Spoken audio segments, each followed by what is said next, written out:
पूरे दिन अपने घर के दरवाजे के पास बैठो और जो भी आए या गुजरे उस पर भौंकना। इसके लिए मैं तुम्हें 20 वर्ष की आयु दूंगा। कुत्ते ने कहा, यह बहुत लंबा समय है भौंकने के लिए, मुझे केवल 10 साल ही दीजिए और बाकी 10 मैं आपको वापस करता हूं।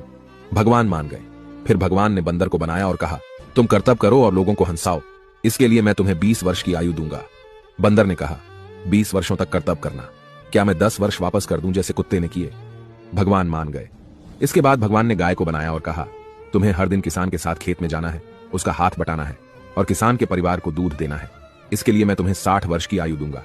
गाय ने कहा, 60 वर्षों के लिए यह कठिन जीवन है, मुझे 20 वर्ष ही दीजिए और बाकी 40 मैं आपको वापस करती हूं। और भगवान फिर मान गए। फिर भगवान ने मनुष्य को बनाया और कहा, खाओ, सो, खेलो, शादी करो और अपने जीवन का आनंद लो, इसके लिए मैं तुम्हें 20 वर्ष की आयु दूंगा। लेकिन मनुष्य ने कहा, केवल 20 वर्ष? क्या आप मुझे कुत्ते द्वारा 10, गाय द्वारा 40 और बंदर द्वारा लौटाए गए 10 साल और नहीं दे सकते? भगवान मान गए और कहा, ठीक है, मैं तुम्हें 80 वर्ष की आयु देता हूं। इसलिए हम पहले 20 वर्ष में खाते, सोते, खेलते और आनंद लेते हैं। अगले 40 वर्षों में हम अपने परिवार को सपोर्ट करने के लिए सूरज में मेहनत करते हैं। अगले 10 वर्षों में हम अपने पोते पोतियों के मनोरंजन के लिए बंदर की तरह करतब करते हैं और आखिरी 10 वर्षों में हम बरामदे में बैठकर सभी पर चिल्लाते हैं। यही मानव जीवन है। ऐसी और कहानियों से सीखने के लिए जेनिथ अपलिफ्ट को फॉलो करें।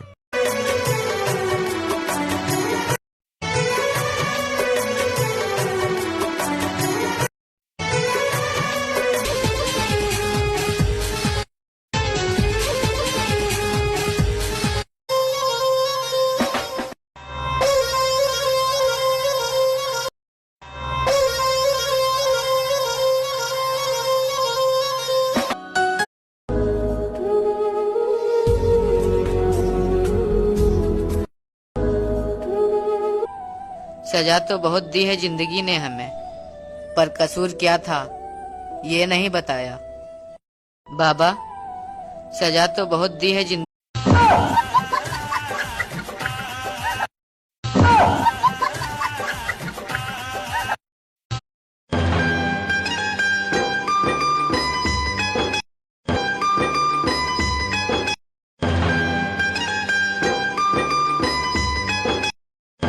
हजार रानियां थीं, फिर भी वो अपने दोस्त सुदामा को नहीं भूले थे।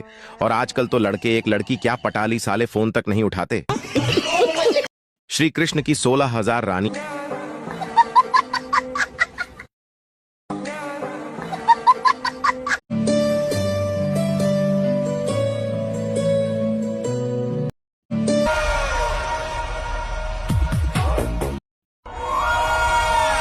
एक लड़के के अनेक मित्र थे, जिसका उसे बहुत घमंड था। उसके पिता का एक ही मित्र था, लेकिन सच्चा था। एक दिन पिता ने बेटे को बोला कि तेरे बहुत सारे दोस्त हैं, उनमें से आज रात तेरे सबसे अच्छे दोस्त की परीक्षा लेते हैं। बेटा तैयार हो गया। रात को 2 बजे दोनों बेटे के सबसे घनिष्ठ मित्र के घर पहुँचे। बेटे ने दरवाजा खटखटाया, दरवाजा नहीं खुला। बार बार दरवाजा ठोकने के बाद अंदर से दोस्त ने उसकी माँ को कहा कि माँ कह दे मैं घर पर नहीं हूँ। यह सुनकर बेटा उदास हो गया, अतः निराश होकर दोनों लौट आए। फिर पिता ने कहा कि बेटे आज तुझे मेरे दोस्त से मिलवाता हूँ। दोनों पिता के दोस्त के घर पहुँचे। पिता ने अपने मित्र को आवाज लगाई। उधर से जवाब आया कि ठहरना मित्र, 2 मिनट में दरवाजा खोलता हूँ। जब दरवाजा खुला तो पिता के दोस्त के एक हाथ में रुपए और दूसरे हाथ में बंदूक थी। पिता ने पूछा, ये क्या है मित्र? तब मित्र बोला, अगर मेरे मित्र ने 2 बजे रात्रि को मेरा दरवाजा खटखटाया है तो जरूर वह मुसीबत में होगा। तुम्हें रुपये की आवश्यकता हो तो यह रुपये की थैली ले जाओ, और किसी से झगड़ा हो गया हो तो मैं बंदूक लेकर तुम्हारे साथ चलता हूँ। तब पिता ने कहा, मुझे किसी चीज की जरूरत नहीं, मैं तो बस मेरे बेटे को मित्रता की परिभाषा समझा रहा था। दोस्तों, सच्चा मित्र वह होता है जो हर परिस्थिति में हमारे साथ खड़ा हो। वह कभी भी अपने मित्र को मुश्किल में नहीं छोड़ता। सच्चे मित्र हमेशा हमारी मदद के लिए तैयार रहते हैं। गाइस, इसी बात पर इस रील को शेयर करना मत भूलना और फॉलो जरूर कर लेना।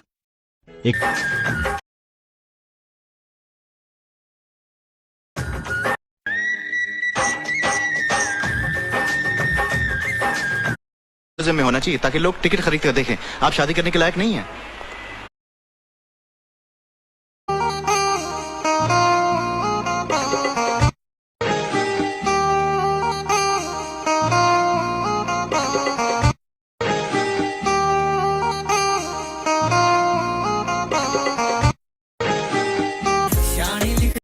उसके होते हुए मैं किसी बात की टेंशन नहीं लेता, क्योंकि मुझे पता जहाँ यार प्यार रिश्तेदार इन सब का फोन स्विच ऑफ पावेगा, वहाँ मेरा भाई फोन उठावेगा।